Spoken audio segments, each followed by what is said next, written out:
నమస్తే గరుడ న్యూస్ కి స్వాగతం. నా పేరు హిందూ. ముందుగా వార్తలను ముఖ్యాంశాలు చూద్దాం. ఈ దుర్గంధాన్ని భరించలేము. మహాప్రభు ఇకనైనా సంబంధిత అధికారులు స్పందించి తగు చర్యలు తీసుకోవాలని కోరుతున్నాము. కుప్పం ప్రజలు. కుప్పం పెద్ద శ్మశానంలో అన్ని కులాలకు చెందిన ప్రజలు చనిపోయిన వారిని ఈ శ్మశానంలోనే దహన క్రియలు చేస్తూ ఉంటారు.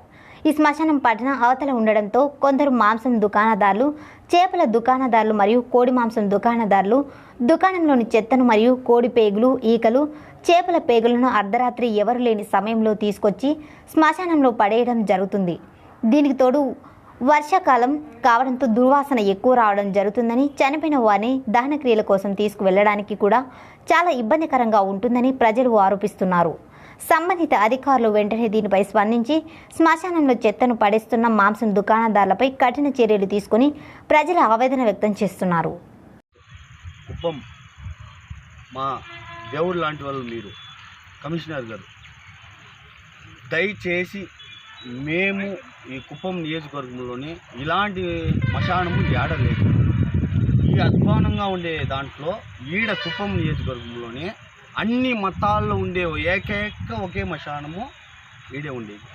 దీంట్లో ఎట్లుందంటే దయచేసి మీరు చూపిస్తాను, లేకపోతే చెప్తాను. మొత్తం గలీజులు, మొత్తం ఇది దానిలో ఎన్నో వచ్చే దాంట్లో ప్రభుత్వాలు ఎన్నో చేసింది, క్లీన్ చేసింది. కానీ ఇప్పుడు మీరు చూస్తే దయచేసి చూడండి, ఇది మాకు హృదయం. ఎస్సీ ఎస్టీ అన్ని కులానికి సంబంధించి మొత్తం ఈ దేవుడు మాకు. అలాంటి దేవుని దగ్గర చెత్త కుప్పలు వేసింది మీ కమిషనర్ గారు. దయచేసి వినండి, దీన్ని దయచేసి క్లీన్ చేసి దీన్ని మాకు ఒక సక్రమంగా చేసి ఇవ్వాల్సిన బాధ్యత మీదే ఉంది.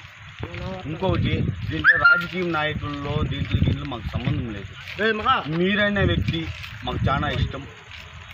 దయచేసి మీరు వినండి. మీరు చూస్తూ ఉన్నారు, మీరు ఎక్కువ కుప్పం నియోజకవర్గంలోనే ఇలాంటి పెద్ద శ్మశానం అనేది ఆడలేదు. ఇలాంటి ఉండేది శ్మశానం ఆడలేదు. ఈ చికెన్ అంగడి వాళ్ళకి, ఈ మత్స్య అంగడి వాళ్ళకి, మత్స్యదారుల వాళ్ళకి, మాంసం దుకాణం వాళ్ళకి దయచేసి మీరు ఇలాంటి మా పవిత్రమైన ఒక శ్మశానం దగ్గర మీరు ఇలాంటి పనులు చేయొద్దు. అంగుళోళ్ళు కూడా హెచ్చరిస్తూ ఉన్నా, ఇంకొకసారి మీలాంటి వాళ్ళు ఎత్తుకొని వచ్చి ఇక్కడ పోసి మా పవిత్రమైన ఒక దీన్ని మేము చెడగొడితే బాగుండదు. ఒక ముసల్మాన్ కానికి, ఒక క్రిస్టియన్ కానికి సంబంధం లేదు. క్రిస్టియన్ అనే వాళ్ళు కూడా మా దగ్గర ఉన్నారు. శ్మశానంలో చాలా మంది ఉన్నారు. ఇక్కడ ఎన్నో కులాలు ఉంది. రెడ్లని, ఇంకా నాయుడుని, ఇంకా బల్జిని, ఇంకా మొత్తం కులాలు ఉంది ఇక్కడ మా శ్మశానంలో. దయచేసి మా శ్మశానంని క్లీన్ చేసి ఇచ్చే బాధ్యత మీది. మున్సిపాలిటీ పరిధిలో మీకు కమిషనర్ గారికి విన్నపిస్తుంది ఒకటే, దయచేసి మాకు చేసి ఇవ్వాల్సిన బాధ్యత మీది సార్. ప్లీజ్ సార్, దీనికి మతం లేదు, పార్టీ లేదు, ఏం లేదు. దయచేసి క్లీన్ చేయండి. రేపు పొద్దున మీరు వచ్చి చూసి మాకు క్లీన్ చేసిన బాధ్యత మీది. ఇదే మా విన్నపం. చిత్తూరు జిల్లా నగరి నియోజకవర్గం పుత్తూరు నందు అరబిందో సంస్థ ద్వారా 104 మరియు 108 సిబ్బందికి డాక్టర్ ఉదయ్ పాల్ దీపావళి శుభాకాంక్షలు తెలిపి మరియు వారికి స్వీట్లు పంచిపెట్టారు. ఈ సందర్భంగా ఆయన మీడియా సమావేశంలో మాట్లాడుతూ ప్రజలకి 108 మరియు 104 వాహనాల ద్వారా ప్రజలకి రోడ్డు ప్రమాదం కావచ్చు, గర్భిణీ స్త్రీలు కావచ్చు, అనారోగ్యాలైన ఎవరైనా సరే ఫోన్ చేసి 20 నిమిషాలలో ఆ ఘటన స్థలానికి హుటాహుటిన సిబ్బంది చేరుకొని ప్రథమ చికిత్స అందించి ప్రభుత్వ ఆసుపత్రికి తరలించిన 108 సిబ్బందులకు మరియు 104 సిబ్బంది గ్రామాల్లో వైద్య సేవలు అందిస్తున్న సిబ్బందులకు ధన్యవాదాలు తెలియజేస్తున్నారు. 104 తరఫున అరవిందో గారి తరఫున దీపావళి శుభాకాంక్షలు అందరికీ తెలియజేసుకుంటున్నాను. మా యొక్క స్టాఫ్ అందరికీ అరవిందో కంపెనీ వాళ్ళు డాక్టర్ గారికి 1 కిలో స్వీటు, తర్వాత పైలట్ గారికి, డిఓ గారికి ½ కేజీ స్వీట్స్ పంచిపెట్టారు. ఈ విధంగా చిత్తూరు జిల్లాలో ఉన్న ప్రతి ఒక్క 104 వెహికల్లో పనిచేసే ప్రతి ఒక్క స్టాఫ్కి మరియు 108లో పనిచేసే ప్రతి ఒక్క స్టాఫ్కి వారు స్వీట్లు పంచిపెట్టి వారి యొక్క ఆశాభావాన్ని వ్యక్తం చేశారు. మా యొక్క దీపావళికి మాకు వారు చేసిన యొక్క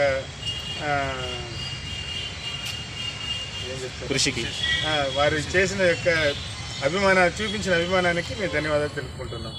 థ్యాంక్ యూ. ప్రతి ఇంటికి దీపమై వెలుగునిస్తున్న సీఎం జగన్మోహన్ రెడ్డి అని పూతలపట్టు ఎమ్మెల్యే డాక్టర్ ఎంఎస్ బాబు అన్నారు. ఈ దీపావళి పండుగ ప్రతి కుటుంబంలోనూ వెలుగులు తీసుకురావాలి. చెడుపై మంచి సాధించిన విజయానికి ప్రతీక దీపావళి. అనేక ఆటుపోట్లను ఎదుర్కొంటూ రాష్ట్ర ముఖ్యమంత్రి జగన్మోహన్ రెడ్డి అనేక సంక్షేమ పథకాలను అమలు చేస్తూ ప్రతి ఒక్క ఇంటికి దీపంలా ఉంటూ వెలుగుని ప్రసాదిస్తున్నారు. ప్రభుత్వ అభివృద్ధి సంక్షేమ పథకాలను సద్వినియోగం చేసుకుని పూతలపట్టు నియోజకవర్గ ప్రజలు ప్రతి ఒక్కరూ వృద్ధిలోకి రావాలని మనసారా కోరుకుంటున్నానని తెలియజేశారు. దీపావళి శుభాకాంక్షలు. ప్రతి ఒక్క మహిళ అక్కచెల్లు మన జగనన్న వచ్చిన వెంటనే ప్రతి ఒక్క మహిళ అక్కచెల్లికి శుభాకాంక్షలు తెలియజేసి ఆయన ఇచ్చిన పథకాల మీద ప్రతి ఒక్కరూ ఈరోజు దీపావళిని ఒక మంచి వాతావరణంగా ప్రతి ఒక్కరూ ఈ దీపావళి అనేది ప్రతి ఇంట్లో దీపం అంటియాల. ప్రతి ఒక్క దీపం అనేది జగన్ ఇచ్చిన కానుక. ఈరోజు ఆంధ్రప్రదేశ్ ఎక్కడ చూస్తే కూడా దీపంతో మండుతూ ఉండదు. ఎందుకంటే ఆయన చేసిన ఒక మంచి పథకాలని మహిళలకి ఈరోజు ఒక కానుక ఇచ్చి ప్రతి ఒక్క అక్కచెల్లి కూడా సంతోషంగా ఒక పండగ అనేది చేసుకున్న ఒక వాతావరణం. ఈరోజు ఎన్నో తరతరాలుగా మనం పండగ చేసుకుని పోతున్నాము. ప్రత్యేకంగా మన అన్న సీఎం గారు వచ్చిన తర్వాత దీపావళిని ఇంకో ఉత్సాహంగా చేసుకుంటున్నారు. ఎందుకంటే ఆయన చేసిన పథకాలు, ఆయన ఇచ్చిన ప్రతి ఒక్క పథకాలని అమలు చేసి ప్రతి ఒక్క కుటుంబానికి ఒక దీపంగానే ఉండాలని చెప్పిన ఒక వ్యక్తి. అటువంటి మంచి నాయకత్వంలో మేము కూడా ఈ దీపావళిని స్వయంగా మంచిగా చేయాలని కోరుకుంటున్నాము. ఈ యొక్క దీపావళిని మనం చిన్న పిల్లకాయలతో పటాసులంతా కొంచెం ఇవ్వకుండా జాగ్రత్త ఉండాలని కూడా కోరుకుంటాం. ఎందుకంటే పటాసులంతా ప్రతి ఒక్కరు కాల్స్తారు, కానీ ఒక సేఫ్గా ఉండి ఈ పండగని మంచిగా చేసుకుంటే మనకు బాగుంటుంది కూడా. ప్రతి అందరికీ మా పూతలపట్టు నియోజకవర్గం మా మహిళా సోదరులకి, నాతో పాల్గొన్న మా సోదరులకి అందరికీ నమస్కరించి సెలవు. తిరుమల శ్రీవారిని పలువురు ప్రముఖులు దర్శించుకున్నారు. వీఐపీ విరామ సమయంలో నగరి ఎమ్మెల్యే ఆర్కే రోజా, ప్రముఖ సినీ నటుడు విశాల్ వేర్వేరుగా స్వామివారి సేవలో పాల్గొని మొక్కులు చెల్లించుకున్నారు. అనంతరం ఆలయ వెలుపల విశాల్ మీడియాతో మాట్లాడుతూ కాలిబాటన తిరుమలకు చేరుకొని శ్రీవారిని దర్శించుకోవాలనే కోరిక నేటికి తీరిందని, ఇంతటి మంచి దర్శనం అందించిన టీటీడీ చైర్మన్ వైవి సుబ్బారెడ్డికి విశాల్ ధన్యవాదాలు తెలియజేశారు. దీపావళి సందర్భంగా 8 సినిమా విడుదల చేయనున్నామని, మా సినిమా కుటుంబ సభ్యుడైన పునీత్ అన్నయ్యను కోల్పోయాం, అన్నయ్య సంకల్పం ఆగిపోకూడదని కోరుకుంటున్నామని తెలిపారు. పునీత్ అన్నయ్య చదివిస్తున్న వారిని నేను చదివిస్తానని, నేను మరో ఇల్లు కొనుక్కోవాలని అనుకుంటున్నా, కానీ ఇల్లు వచ్చే ఏడాదైనా కొనుక్కోవచ్చు, కానీ అన్న బాధ్యత తీర్చాలన్నది సంకల్పిస్తున్నట్లు ఆయన తెలిపారు. పునీత్ అన్నయ్య ఎన్నో మంచి పనులు చేస్తూ వచ్చారని విశాల్ గుర్తు చేశారు. ఆఖరికి వాళ్ళు నాకు భాగ్యం దొరికింది దేవుడిని చూడడానికి, నడిచెక్కి మెట్లెక్కి వచ్చి చూడడానికి నాకు భాగ్యం దొరికింది. మనసు చాలా అంటే భారం దిప్పినట్టుంది ఆయన చూసిన తర్వాత. సో అదే అందరూ బాగుండాలి. డెఫినెట్గా మీరు చూస్తున్న ప్రతి ఒక్కరూ మీరు ఈ సమాజానికి ఏదో ఒక విధంగా మంచిది చేయండి. ఎనిమి వస్తుంది, రేపు వస్తుంది దివాళీకి. ఎనిమి తమిళ్, తెలుగు అన్ని లాంగ్వేజ్లో రిలీజ్ అవుతుంది. అది చాలా 2 సంవత్సరాల తర్వాత ఈ కోవిడ్ తర్వాత దివాళీ రిలీజ్, పండగ రోజు సినిమా వచ్చింది. నాకు చాలా అది నా డ్యూటీ. అంటే పునీత్ అనే లాంటి ఒక లైక్ మిత్రుడు మా ఫ్యామిలీలో ఒక మనిషి లేడు అనే ఒక ఫీలింగ్ కలిగించింది.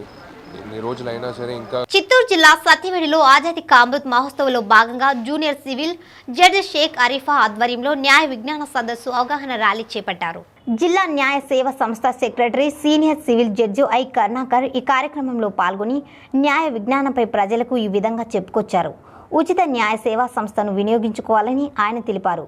ఫ్రీ లీగల్ సర్వీస్ను పేద ప్రజలందరూ వినియోగించుకోవాలని పేర్కొన్నారు.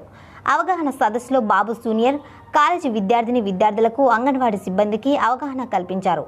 సత్యవేడు పట్టణంలోని కోర్టు నుండి గాంధీ రోడ్డు, నేతాజీ రోడ్డు మీదుగా ర్యాలీ నిర్వహించారు.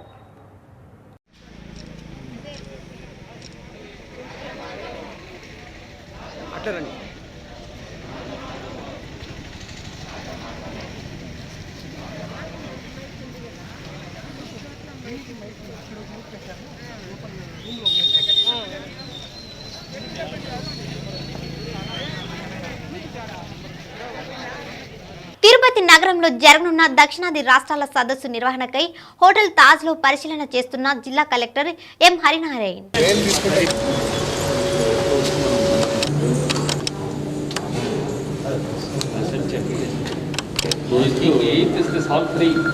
మళ్ళీ పోయినసారి ఒక్క ఇదే చూపించారు కదా, వాళ్ళు మొత్తం చూపించారు మీటింగ్ కోసం.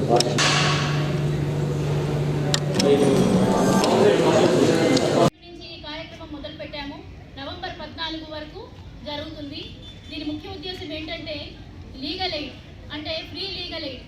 ఎవరికైతే ఉచిత న్యాయ సహాయం ఎవరికి అందుతుంది, దానికి అర్హులు ఎవరు అంటే ఇక్కడ MLSC అనే ఒక సంస్థ ఉంది. అది ఉన్నది అని మనకి చాలా మందికి తెలియదు. మనకి పోలీస్ స్టేషన్ ఉన్న సంగతి తెలుస్తుంది, కానీ కోర్టు ఉన్న సంగతి తెలుస్తుంది, కానీ మనకి న్యాయ సేవా సంస్థ అన్నది కూడా ఒకటి ఉంది అన్నది మనకి చాలా మందికి తెలియని పరిస్థితి ఉంది. అది తెలిస్తే అందరూ దాని సేవల్ని అందించడానికి మనకి బాగుంటుంది. ఫ్రీ లీగల్ ఎయిడ్, తర్వాత ఫ్రీ అడ్వకేట్ని కూడా ఫ్రీగా పెట్టడం జరుగుతుంది. దీని గురించి తెలియపరచడం కోసం మన సుప్రీంకోర్టు వారు, హైకోర్టు వారు మనకి ఈ కార్యక్రమం చేపట్టడం జరిగింది. నమస్తే. చిత్తూరు జిల్లా రామచంద్రపురం మండలంలో బుధవారం జాయింట్ కలెక్టర్ రాజశేఖర్ విస్తృత తనిఖీలు నిర్వహించారు. మండలంలోని శ్రీ రామాపురం రైతు భరోసా కేంద్రం, నడవలూరు గ్రామ సచివాలయంను జేసీ ఆస్రా రాజశేఖర్ ఆకస్మిక తనిఖీ చేశారు. స్థానిక మండల తహసీల్దారు కార్యాలయంలో పలు రికార్డులను పరిశీలించారు. రైతు భరోసా కేంద్రాల్లో నిర్వహిస్తున్న రికార్డులు హాజరు పట్టికలు పరిశీలించారు.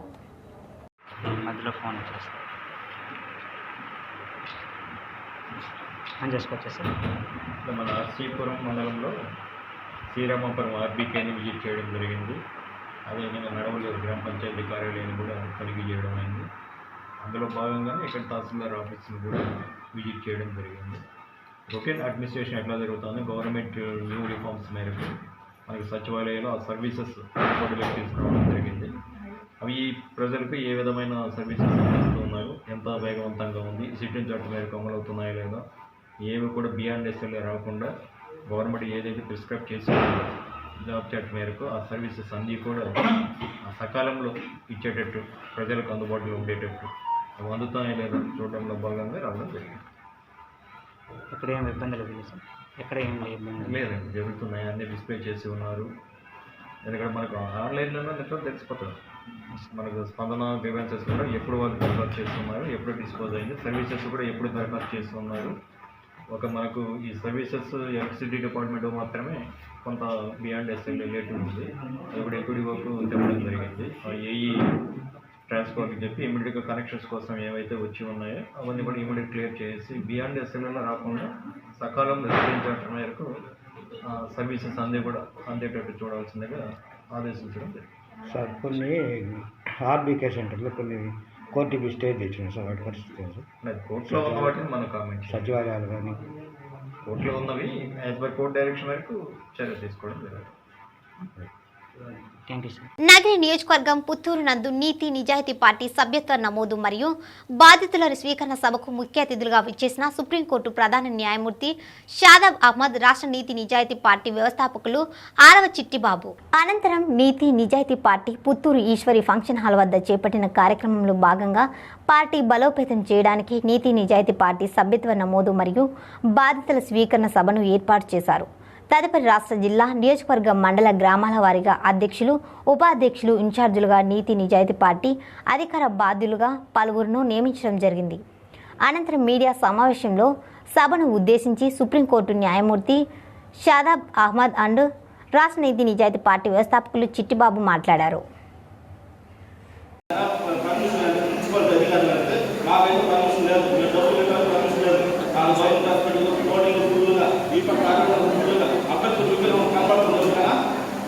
ఈ పక్క దాని మొక్క కవర్ చేద్దాం. అదే విధంగా పని ఎంత ట్రాఫిక్ కావాలి ఆ పక్క ఏ వెహికల్ వస్తుంది తెలుస్తుంది. ఏ పక్క నుంచి అంటే ఏ మున్సిపాలిటీ అధికారులు రాజకీయ నాయకులుగా రాజకీయ సొత్తులుగా ఉండాలి. సొత్తులకు ఎన్ని రోజులు పెడతారు రాజకీయ నాయకులు 5 ఏళ్ళు మళ్ళీ లేదు పనిపడతారు. ఇంకా ఈ వయసు ప్రభుత్వం 350 లక్షలు మందికి ఇస్తారంటుంటారు. ఇంకా అసలు లేదు, మొత్తం పెడతారు. తీరు రాజధాని పెట్టుకోవాలి, 5 వేలు పెట్టుకుని తెలుసుకోవాలి. డబ్బులు ఇచ్చి వాళ్ళు ఈ మీటింగ్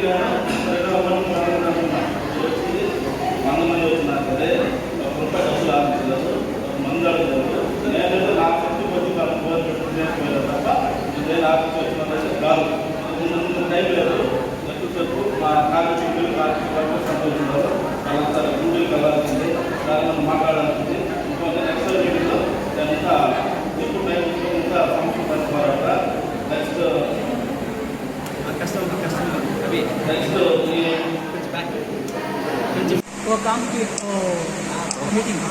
इसलिए आज हम लोगों का जो प्रोटेस्ट था वो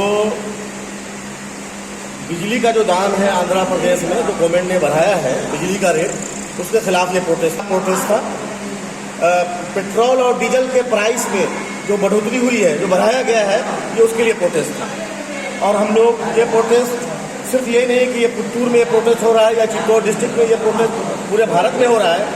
और आने वाले टाइम में जो फासिस्ट सरकार जो सेंट्रल में बैठी है या आंध्रा की जो सरकार है अगर हमारी मांग को डिमांड को पूरा नहीं करती है तो हम लोग पूरे इंडिया में इस प्रोटेस्ट को तेजी से आगे बढ़ाएंगे और दिल्ली के जंतर मंतर पे इस प्रोटेस्ट को बड़े लेवल पे करने जा रहे हैं। इसलिए हम लोग इस गवर्नमेंट से ये उम्मीद करते हैं कि इसको कंसीडर करें कि भाई बिजली के रेट को इस तरह से अगर आप बढ़ाएंगे स्टेट गवर्नमेंट और एलपीजी का अगर रेट बढ़ेगा पेट्रोल डीजल का रेट बढ़ेगा तो जो गरीब तबका है इस देश का जो SC ST OBC और माइनॉरिटी का तबका है जो गरीब तबका है उसके जीने में दिक्कत हो रही है उसकी लाइफ में प्रॉब्लम हो रही है उसके वजूद पे थ्रेट है वजूद पे इसलिए थ्रेट है कि वो अपनी लाइवलीहुड को पूरी तरह से चला नहीं पा रहा है। रेट इतने बढ़ते जा रहे हैं लोग गरीब आदमी का जीना महाल हो गया है मुश्किल हो गया है। इसलिए इस प्रोटेस्ट को हम लोग बहुत तेजी से पूरे भारत में बढ़ाने वाले हैं अगर ये गवर्नमेंट नहीं सुनती है तो। धन्यवाद। చిత్తూరు జిల్లా నగరి నియోజకవర్గం పుత్తూరులో పెట్రోల్ డీజిల్ గ్యాస్ ధరల పెంపుపై నిరసన చేసిన నీతి నిజాయితీ పార్టీ చేపట్టిన ఆర్డీఎం రైల్వే గేట్ నుంచి ఆర్టీసీ బస్టాండ్ మీదుగా పుత్తూరు కార్వేటి నగరం కూడలి అంబేద్కర్ సర్కిల్ వరకు భారీ ర్యాలీ నిర్వహించారు।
ఈరోజు నీతి నిజాయితీ పార్టీ ర్యాలీ చేయడం జరిగింది। ర్యాలీ చేయడం జరిగిందంటే శాంతియుతంగా, ఎందుకంటే ఇప్పుడు ఈరోజు పెరుగుతున్న ధరల పైన నీతి నిజాయితీ పార్టీ డిమాండ్ మేరకు ఈరోజు ర్యాలీ జరిగింది। ర్యాలీ అనేది ఎలాంటి ఎవరిని ఇబ్బంది పెట్టకుండా ఎవరిని విమర్శించకుండా శాంతియుతంగా ఇక్కడి నుంచి మన ఫంక్షన్ హాల్ నుంచి అంబేద్కర్ విగ్రహానికి వెళ్ళి మాలేసి మా నిరసన తెలియజేస్తూ జనాలకి మా ప్లే కార్డు ద్వారా ఉప్పు పప్పుల ధర నిత్యావసర వస్తువులు పెట్రోల్ డీజిల్ పైన కానీ ఇలా గ్యాస్ సిలిండర్ గ్యాస్ కానీ వంట నూనె పైన కానీ ఇలా ధరలు పెరిగిపోతున్న కారణంగా మా నిరసన తెలియజేస్తూ ఒక ర్యాలీగా మా నీతి నిజాయితీ పార్టీ ఈరోజు మెయిన్ కాన్సెప్ట్ వచ్చి అదే ఏం లేదు। నెక్స్ట్ ఈ వార్తలు ఇంతటితో సమాప్తం। నమస్కారం।